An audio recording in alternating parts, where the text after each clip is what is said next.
Bonjour, ici Mélissa. Bienvenue à ces minutes mieux comprendre pour Migraine Québec. Pardonnez le délai, j'ai eu des petits problèmes techniques ce matin.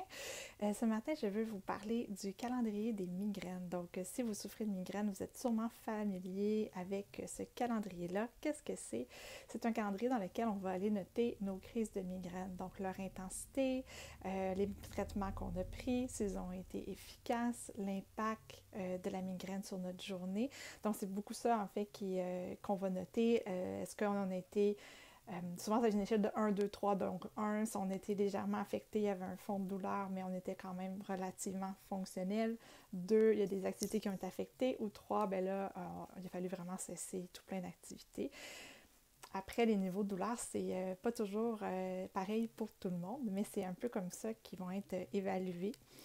Le calendrier de migraine, c'est super utile, autant pour vous que pour votre médecin. Ça permet de voir la fréquence des crises, l'intensité des crises, le moment auquel ils apparaissent dans votre journée. Ça permet aussi de voir quand on essaie un nouveau traitement, est-ce qu'il est efficace? Est-ce qu'après le début de ce traitement de prévention-là, par exemple, est-ce que je note une diminution de l'intensité des crises, la fréquence des crises? Donc, c'est vraiment un outil qui est super important quand on souffre de migraine. C'est super important pour nos médecins. C'est ce qui vraiment nous permet d'avoir le portrait de notre situation.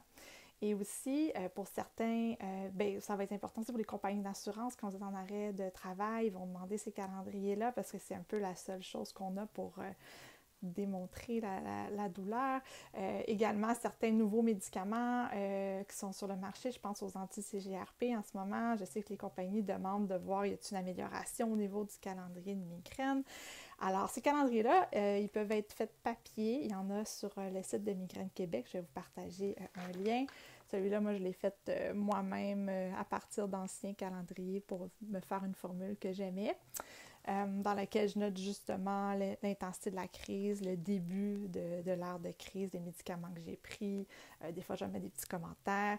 Et quand on est migraineux épisodique, que les migraines sont un petit peu moins fréquentes, parfois, on va être capable d'identifier certains déclencheurs, tu sais, le manque de sommeil, un aliment quelconque, un changement brusque de température. Vous connaissez vos déclencheurs, mais des fois, quand les crises sont plus espacées, c'est plus facile de noter. Donc, dans ce moment-là, c'est intéressant de les mettre dans votre calendrier. Il y a aussi des applications maintenant qui permettent d'aller faire le suivi de ces crises-là. Ça a l'avantage d'être beaucoup plus lisible, mieux écrit. Moi, personnellement, je me promène un petit peu entre les deux. Je trouve des fois que dans l'application, c'est comme si ça me fâche un peu plus. À chaque fois que je rentre dans l'application, je suis comme «Ah, tu sais, encore une migraine». Puis je sais pas, on dirait que sur le papier, ça n'a pas le même impact émotif, je sais pas. Mais par contre, j'écris pas très bien, alors c'est probablement moins lisible de cette façon-là. Et finalement, par rapport au calendrier de la migraine, aussi important et précieux soit-il, parfois quand on souffre de migraines très fréquentes à tous les jours, ça devient tellement obsédant, notre attention est focalisée sur la douleur et ça fait du bien parfois de prendre une pause. Moi, je sais qu'à 2 reprises, 2 neurologues différents m'ont dit là, sais-tu, là, ton calendrier là, pour les 3 prochains mois, je veux pas que tu le fasses.